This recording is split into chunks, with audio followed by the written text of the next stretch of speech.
What's up, everyone? It is Diecastbuffet here again, guys. In the 2025 Ryan Preece first ever Roush Fenway Keselowski 164 diecast to be produced. This is the Mohawk Ford Mustang. Let's check it out. And here we go, folks, with today's diecast review. It is the Ryan Preece number 60 Mohawk Northeast Inc. Ford Mustang. This thing is absolutely incredible. What a beautiful looking paint scheme here. You got the chrome numbers, the first ever 2025 Ryan Preece diecast, his first one to be made with his tenure at Roush. Hopefully it's one of many of his number 60 cars getting made, because the cats ran like 20 different paint schemes in 2025. So hopefully more are en route, so to speak. So anyways, I'm going to go ahead and get it opened up.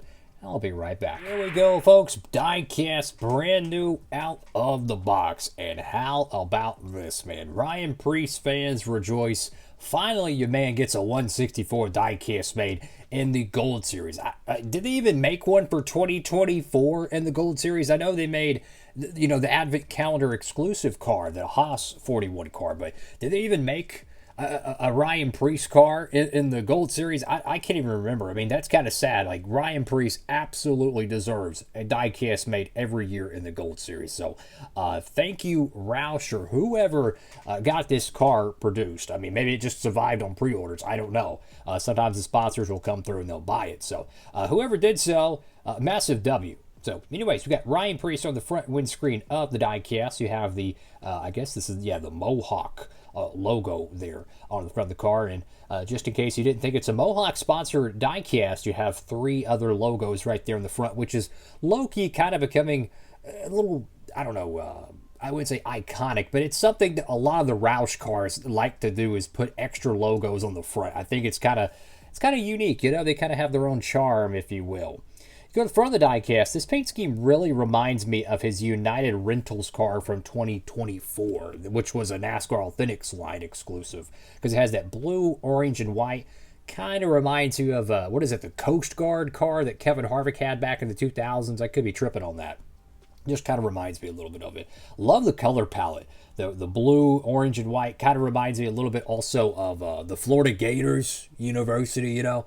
It kind of reminds me of that as well. Got number 60 there with the Sunoco on both sides. I really like how the bottom of the car is like that, the way the white is, and then you have the orange in the middle, then that dark, well, not dark, but it's a medium tone blue.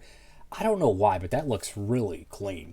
Go to the left side of the diecast, and one of my favorite things about these Roush cars, guys, is the chrome numbers. If you told me to pick two teams in NASCAR for the best paint schemes, Roush, Trackhouse Racing, that's the two I'm going to ride with. I'm just saying, man. Roush and Trackhouse Racing. I mean, when you got paint schemes like this one I'm about to show you here, this one has so much more detail than a lot of people think. It's got carbon fiber texture around the whole car. That's a Trackhouse car right there. Okay, we need another example of Roush. How about this Castrol Brad Keselowski diecast? I'm just saying, they know how to make an amazing looking paint scheme. Got Mohawk right there on the side, a little bit of some hair or something there. No biggie. I like how they used a lot of the real estate space. Really cool. And this is really unique as well. The way they worked in the Roush stripes at the bottom, because each Roush paint schemes has these three Roush stripes, and there's some words right there. And what the words are is Roush Fenway Keselowski Racing. It's kind of their own little, you know, their own style, so to speak, that they run on all their cars, which I think is really, really cool. Got Kroger right there. Castrol, BuildSubmarines.com, Preece. Does it just say Preece? There's no Ryan Preece? That's kind of cool. It just has the last name. I kind of like that. It's like, you know what? It's Preece. You know what I'm saying? I kind of like that. It's kind of bold, you know. Got Ford, Solomon Plumbing, and some other decal there on the B post. Got Cup Series with Goodyear.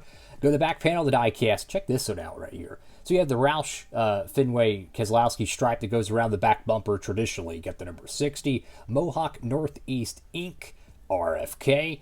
Go to the right side of the diecast again, that orange. Oh, it's so cool, man. I love the metallic colors. Chrome metallic numbers, I think, is one of the greatest things they have added to NASCAR the last, 5 years or so, because every paint scheme has a different, color one. Like I'm going to show a green one here. This is the Daniel Suarez Freeway car. Check this out.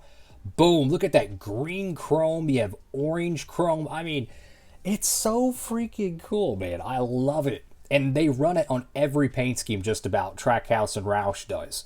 So that is a massive W. Got another little hair there. It's okay.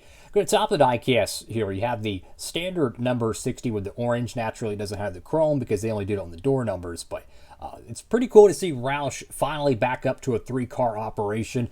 I wish they could go back to 4 cars, but apparently there's some agreement they can't go to 4 cars anymore. I don't know, but I feel like Roush should be allowed because there was a time and place where they had 5 full-time cars.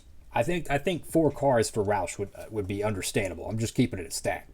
Got Mohawk right there on the roof of the car, and then you guessed it, right there on the deck lid with the Preece logo in the back window. And also check out the dual shark fins, which you could make a case the shark fins were kind of put in place because of Ryan Preece, because he's had a few tumbles in the next gen car.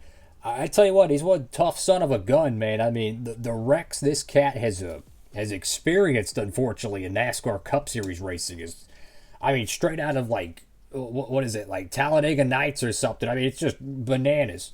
So anyways, I'm going to show a couple other diecasts here that are just some of my recent, or some of the recent releases that are my personal favorites. I still can't get over this diecast right here. Ricky Stenhouse Jr. freaking finally got a diecast mate. You'll love to see it.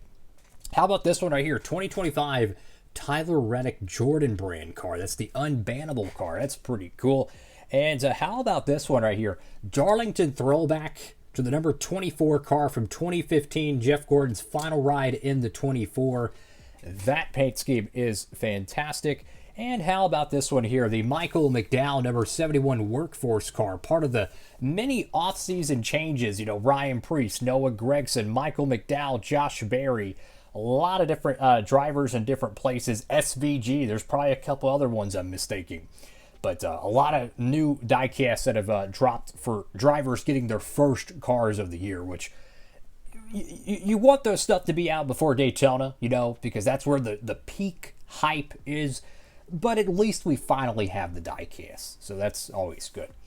Comment down below, fellas, what y'all think. I know there's a lot of people that cheer for Ryan Preece, which is really cool.